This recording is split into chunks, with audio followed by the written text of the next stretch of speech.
এক ভাই একটি প্রশ্ন করেছে যে বিভিন্ন ভার্সিটিতে কোরআনকে অপমাননা করছে, আল্লাহ রসুলকে কটূক্তি করছে, তো এই মুরতাদদের ইসলামী শরীয়তে কী বিচার? এখানে দুটি প্রশ্ন। একটি হলো কোরআনকে অপমাননা করে মুরতাদ হয়েছে, আরেকটি হলো আল্লাহ রসুলকে কটূক্তি করে বা গালি দিয়ে মুরতাদ হয়েছে। তো যে ইসলামের কোনো বিষয়কে অস্বীকার করে বা ইসলামকে ত্যাগ করে বা ইসলামের কোনো রোকন বা ইসলামের কোনো শেয়ারকে অপমান করে সে মুরতাদ হয়েছে, তার বিচার হলো মান বাদ্দালা দীনাহু ফাকতুলুহু। আল্লাহ রসুল বলেছেন, যারা ইসলামকে ছেড়ে দেয়, দিনকে পরিবর্তন করে, তাদের করে দাও।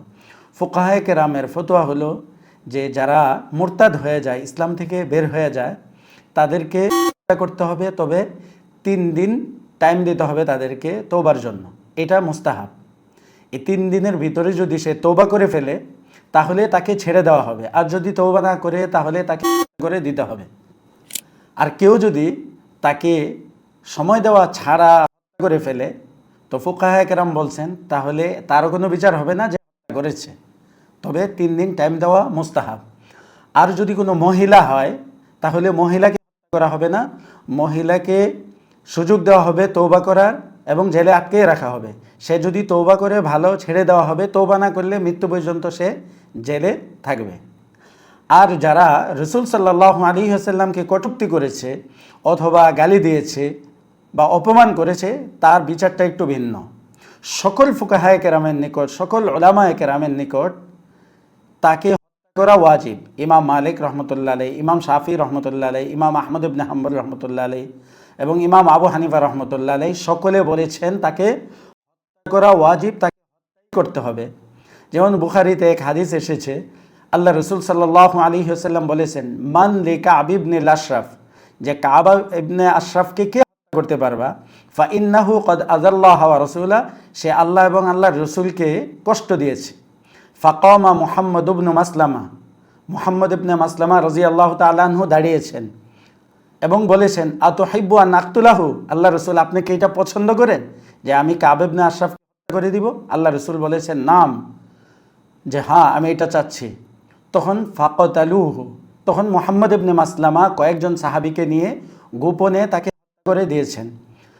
এমনিভাবে আবু রাফেকে আল্লাহ রসুল হত্যা করিয়েছেন। আরও অনেক ঘটনা বুখারীতে আছে। তো নবীকে যদি কেউ কটূক্তি করে গালি দেয় তাহলে পুরা উম্মতের উপর এটা ওয়াজিব তাকে হত্যা করা।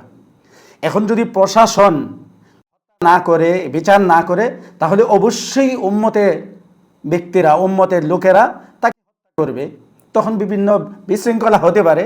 এই জন্য আমি উদাত্ত আহ্বান জানাবো সরকারকে যে তাদের সর্বোচ্চ শাস্তি মৃত্যুদণ্ড করা উচিত, করতে হবে। যেমন আল্লাহ রসুল সাল্লাল্লাহু আলাইহি ওয়াসাল্লাম বলেছেন, মান সাব্বা নাবিয়ান ফাকতুলুহু, কেউ যদি কোনো নবীকে গালি দেয় তাহলে তোমরা তাকে হত্যা করে দাও। তো নবীকে গালি দেওয়ার পরে তার আর বেঁচে থাকার কোনো অধিকার থাকে না।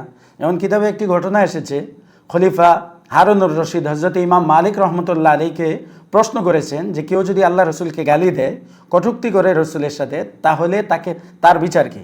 ইমাম মালিক রহমতুল্লাহ আলাইহি ফতোয়া দেওয়ার আগে এই কথা বলেছেন যে রসুলকে গালি দিয়ে সাতেমে রসুল বেঁচে থাকবে, তাহলে এই উম্মতের বেঁচে থাকার কি অর্থ আছে?